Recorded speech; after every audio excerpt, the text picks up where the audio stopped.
ಹೇ children, so second PUC first ಟೆಸ್ಟ್ನ question ಪೇಪರನ್ನು ನಾನಿವಾಗ ಸಾಲ್ವ್ ಮಾಡ್ತಾ ಇದ್ದೀನಿ. ನನಗೆ ಸಿಕ್ಕಿರುವಂಥದ್ದು ನೋಡೋಣ ಯಾವ್ಯಾವುದೆಲ್ಲ ಕ್ವಶನ್ ಬಂದಿದೆ, ಏನೇನು ಅದಕ್ಕೆ ಆನ್ಸರ್ ಅಂತ ಹೇಳಿ ನೋಡಬಹುದು ನೀವು.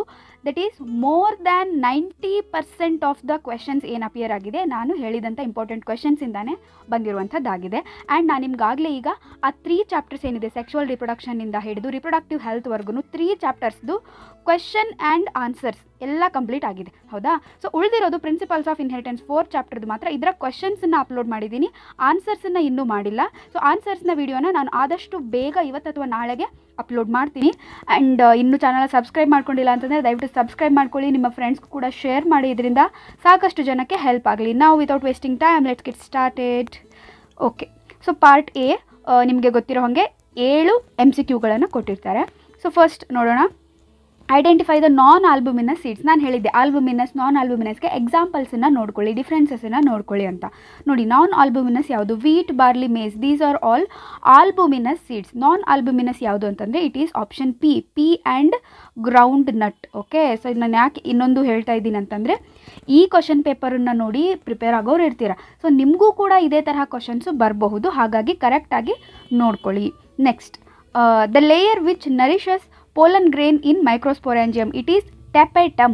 Okay, next, the uterine layer which undergoes cyclical changes during menstrual cycle. ನಾನು ನಿಮ್ಗೆ ಹೇಳಿದೆ that is endometrium. parturition ಟೈಮಲ್ಲಿ ಕಾಂಟ್ರಾಕ್ಷನ್ ಆಗೋದು ಯಾವುದು? ಮಯೋಮೆಟ್ರಿಯಮ್. ಸಾರಿ. LH surge induces the rupture of Graafian follicle. So Graafian follicle is the mature follicle. Okay, so LH surge, LH hormone ಜಾಸ್ತಿ increase ಆಗೋದ್ರಿಂದಾನೇ Graafian follicle rupture ಆಗಿಬಿಟ್ಟು ovum release ಆಗುತ್ತೆ. ಅದನ್ನೇ ನಾವು ovulation ಅಂತ ಕರಿತೀವಿ. Okay, identify the non medicated IUD. ನಾನು ನಿಮ್ಗೆ ಹೇಳಿದೆ ಐಯುಡಿನ 3 ಟೈಪ್ಸಲ್ಲಿ ಎಕ್ಸಾಂಪಲ್ಸ್ ಆರ್ ಹೈಲಿ ಇಂಪಾರ್ಟೆಂಟ್. MCQನಲ್ಲಿ ಒಂದು ಬಂದೇ ಬರುತ್ತೆ ಅಂತ. Not for test, even for your annual exam it's a compulsory or kind of a important, most important question. So ಇದಕ್ಕೆ ರೈಟ್ ಆನ್ಸರ್ ಲಿಪೆಸ್ ಲೂಪ್. ಇನ್ನು a single gene exhibiting multiple phenotypic expression. So single gene ಇದೆ, ಅದು multiple ಫಿನೋಟೈಪ್ಸನ್ನು express ಮಾಡುತ್ತೆ ಅಂತಂದರೆ ಅದನ್ನು ನಾವು pleiotropy ಅಂತ ಕರಿತೀವಿ. ಓಕೆ, ನೆಕ್ಸ್ಟ್, ಸಿಕಲ್ ಸೆಲ್ ಎನಿಮಿಯಾದಲ್ಲಿ glutamic acid it is replaced by valine. Okay, next fill in the blanks ನೋಡೋದಾದರೆ, ಸೊ ನಿಮಗೆ 3 ಫಿಲ್ ಇನ್ ದ ಬ್ಲ್ಯಾಂಕ್ಸನ್ನು ಕೇಳ್ತಾರೆ. First, in grass embryonal axis has the radicle and root cap enclosed by coleorhizae. Okay, so ಇದು monocot. Grass ಅಂತಂದರೆ it is a monocot. ಮೋನೋಕಾಟಲ್ಲಿ radicle ಮತ್ತು root cap it is covered by coleorhiza. And ನಿಮಗೆ shoot ಅಂತ ಕೇಳಿದ್ರು ಅಂತಂದರೆ it is coleoptile. Okay, ನೆನ್ಪಿಟ್ಕೊಳ್ಳಿ. And ಮೋನೋಕಾಟ್ಸಲ್ಲಿ ನಾವು ಕಾಟಿಲಿಡನನ್ನು ಸ್ಕ್ಯೂಟೆಲಮ್ ಅಂತ ಕರಿತೀವಿ. So these are all important terms, ನೀವು ನೆನ್ಪಿಟ್ಕೊಳ್ಬೇಕಾಗಿರೋದು. Next, technique for identifying the sex of unborn child that is amniocentesis. Oral contraceptive developed by CDRI ನಾನು ಹೇಳಿದ್ದೆ, ಹೌದಾ? ಸೊ ಇದೆಲ್ಲ ಕ್ವೆಶನ್ಸ್ ನಾನು ಆಲ್ಮೋಸ್ಟ್ ನಿಮಗೆ ಇಂಪಾರ್ಟೆಂಟ್ ಕ್ವೆಶನ್ಸ್ ಸೀರೀಸಲ್ಲಿ ನಾನು ಆಗಲೇ ಹೇಳಿದ್ದೀನಿ. ನೆಕ್ಸ್ಟ್, ಪಾರ್ಟ್ ಬಿನಲ್ಲಿ ನೀವು ಎನಿ 3 ಆನ್ಸರ್ ಮಾಡಬೇಕಾಗಿರುತ್ತೆ. Out of 5 you have to answer any 3.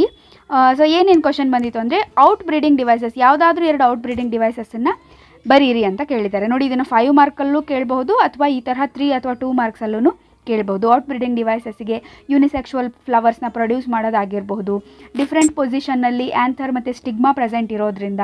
Okay, and different time of maturation for stigma and anther. Okay, so these are all out breeding devices. Next, human male sex accessory ducts, ಹೌದಾ? So 2 ಮಾರ್ಕ್ಸಲ್ಲಿ ಕೇಳ್ತಾರೆ ಅಂತ ಹೇಳಿದೆ ನಾನು. Rete testis, epididymis and then vas efferens, vas difference.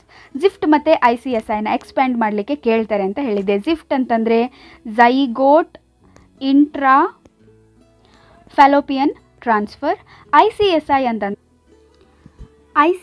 ಅಂದರೆ intra cytoplasmic sperm injection. Next, give 2 reasons for selecting Drosophila by TH Morgan for his experiments. ನೋಡಿ, ಡ್ರಾಸೋಫಿಲಾನ fruit fly ಅಂತಾನು ಕರೀತಾರೆ. ಓಕೆ, ನಾನು ಕ್ವೆಶನಲ್ಲಿ ಫ್ರೂಟ್ ಫ್ಲೈ ಅಂತ ಕೊಟ್ಟಿದ್ದೀನಿ, ಅದಕ್ಕೆ ಡ್ರಾಸೋಫಿಲಾ ಅಂತಾರೆ ಅಂತಲೂ ಹೇಳಿದ್ದೀನಿ.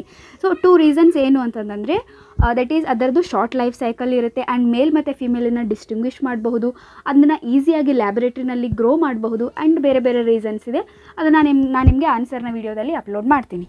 Next, what is the possible blood group of child whose father is homozygous for B? ನೋಡಿ, ಫಾದರ್ ಏನಿದ್ದಾರೆ ಹೋಮೋಝೈಗಸ್ ಇದ್ದಾರೆ ಫಾರ್ B ಅಂತಂದರೆ. ಹೋಮೋಝೈಗಸ್ ಅಂದರೆ ಏನು ಬರ್ಕೋಬೇಕು ನಾವು? IB IB ಅಂತ ಬರ್ಕೋಬೇಕು. This is father.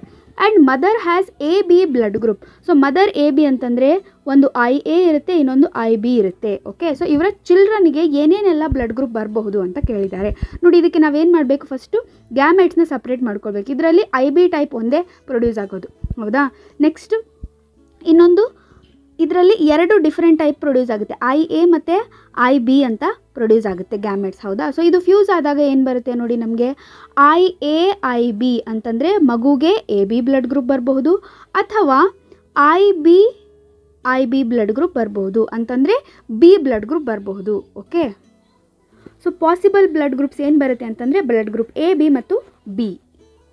ನೆಕ್ಸ್ಟ್ 3 ಮಾರ್ಕ್ನ ಕ್ವೆಶನ್ ಪಾರ್ಟ್ ಸಿನಲ್ಲಿ ನೋಡೋದಾದರೆ any 3 you have to write out of 5 questions. Okay, again ಇದರಲ್ಲೂ ಆಪ್ಷನ್ಸ್ ಇರುತ್ತೆ, ಸೊ ಚಿಂತೆ ಮಾಡಬೇಡಿ. ನಾವು ಏನು ಕೇಳಿದ್ದಾರೆ ಕ್ವೆಶನ್ನು, ಡೈಗ್ರಾಮ್ ಆಫ್ ಮೆಚೂರ್ ಎಂಬ್ರಿಯೋ ಸ್ಯಾಕನ್ನು 3 ಮಾರ್ಕಿಗೆ ಕೇಳಿದ್ದಾರೆ. ಸೊ ಇದನ್ನು 5 ಮಾರ್ಕಿಗೂ ಕೇಳ್ಬೋದು. ಏನು ಎಂಬ್ರಿಯೋ ಸ್ಯಾಕ್ ಅಂತಂದರೆ ಆ್ಯಂಟಿಪೋಡಲ್ ಸೆಲ್ಸ್ ಇರುತ್ತೆ. Okay, and then central cell, polar nuclei and ಸೈನರ್ಜಿಡ್ಸ್ನ ಡೈಗ್ರಾಮ್ ಇದೆಯಲ್ಲ, ಸೊ ಈ ಡೈಗ್ರಾಮನ್ನು ನೀಟಾಗಿ ಲೇಬಲ್ ಮಾಡಿ ಆಯಿತು, 3 marks. Next describe the kinds of pollination based on the source of pollen. ಇದು ಸ್ವಲ್ಪ ಕನ್ಫ್ಯೂಷನ್ ಆಗಿಬಿಡುತ್ತೆ ಮಕ್ಕಳಿಗೆ, ಯಾಕಂತಂದರೆ ಏನಿದು based on source of pollen ಅಂತಂದರೆ ಏನಿಲ್ಲ, ವೆರಿ ಸಿಂಪಲ್. ಅವ್ರು ಕೇಳ್ತಾ ಇರೋದು ಪೋಲನ್ ಗ್ರೇನು ಅದೇ ಫ್ಲವರ್ದ, ಅದೇ ಪ್ಲಾಂಟ್ದ, ಅಥವಾ ಬೇರೆ ಬೇರೆ ಪ್ಲಾಂಟ್ದ. ಗೊತ್ತಾಗ್ತಾ ಇದೆಯಾ ಕ್ಲೂ ನೋಡಿ? ಎಸ್. ಸೊ ಅವ್ರು ಕೇಳ್ತಾ ಇರೋದು ಟೈಪ್ಸ್ ಆಫ್ ಪಾಲಿನೇಷನ್, ಆಟೋಗೆಮಿ, ಏನು ಬರಿಬೇಕು ಗೊತ್ತಾ ಇದಕ್ಕೆ ಆನ್ಸರು, ಆಟೋಗೆಮಿ, ಗಿಟಿನೋಗೆಮಿ ಆ್ಯಂಡ್ ಝೀನೋಗೆಮಿ ಅಂತ ನೀವು ಬರೀಬೇಕು. ಓಕೆ, ಸೊ ಅದನ್ನು ಎಕ್ಸ್ಪ್ಲೇನ್ ಮಾಡಬೇಕು. ನೆಕ್ಸ್ಟ್ ಸ್ಕಿಮ್ಯಾಟಿಕ್ ರಿಪ್ರೆಸೆಂಟೇಷನ್ ಆಫ್ ಸ್ಪರ್ಮ್ಯಾಟೋಜೆನ್ಸಿಸ್ ಹೇಳಿದ್ದೆ ನಾನು, 3 ಮಾರ್ಕಿಗೆ ಬಂದೇ ಬರುತ್ತೆ ಅಂತ. ಓಕೆ, ನೆಕ್ಸ್ಟ್ ಪ್ರಿವೆಂಟ್ STDs ಹೇಳಿದ್ದೆ, ಇದನ್ನು ಕೂಡ 3 ಮಾರ್ಕ್ಸಲ್ಲಿ ನಿಮಗೆ ಇಂಪಾರ್ಟೆಂಟ್ ಅಂತ ಹೇಳಿ. And short notes on Down ಸಿಂಡ್ರೋಮ್ಗೆ ನೀವು ಫಸ್ಟ್ ಕ್ಯಾರಿಯೋಟೈಪ್ ಬರೀಬೇಕು. ಏನು ಕ್ಯಾರಿಯೋಟೈಪ್? ಇದ್ರದ್ದು 21st trisomy, 21st chromosome extra ಇರುತ್ತೆ. ಆ್ಯಂಡ್ ಇದರ ಸಿಂಪ್ಟಮ್ಸನ್ನು 2 ಸಿಂಪ್ಟಮ್ಸನ್ನು ಬರೆದ್ರೆ ನಿಮಗೆ 3 ಮಾರ್ಕ್ಸ್ ಸಿಗುತ್ತೆ.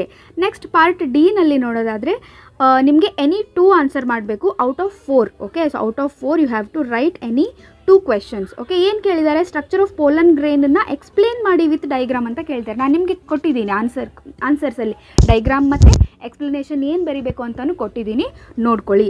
Next draw